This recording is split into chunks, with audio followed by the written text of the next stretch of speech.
Ngayong linggo sa programang Kapuso Mo Jessica Soho ay maaantig ang ating mga puso dahil ang isang bride mula sa Misamis Oriental hinahanap ang ibinentang kotse ng yumaong ama para gamitin daw niya bilang bridal car sa kanyang kasal. Makita niya kaya ito bago siya humarap sa dambana.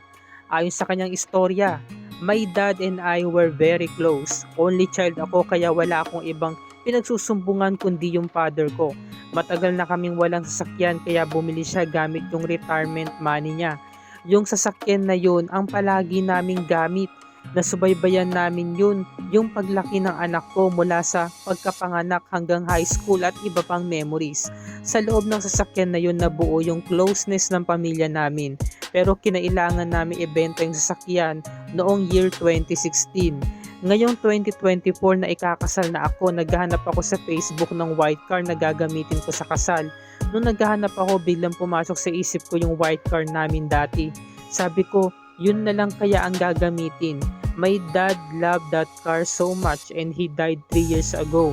Kaya yun ang naisip ko na paraan para makakasama ko yung father ko on my wedding day.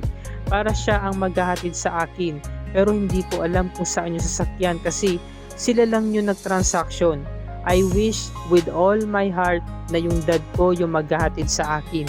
Eto ang mga kinuwento ni Judy, ang bride-to-be na inahanap ang lumang sasakyan ng kanyang yumawang ama. Malalaman natin ang kumpletong detalye mga kapuso kung matatagpuan nga ba ni Judy ang sasakyan nila dati. Yan ang ating pakatutukan ngayong linggo ng gabi.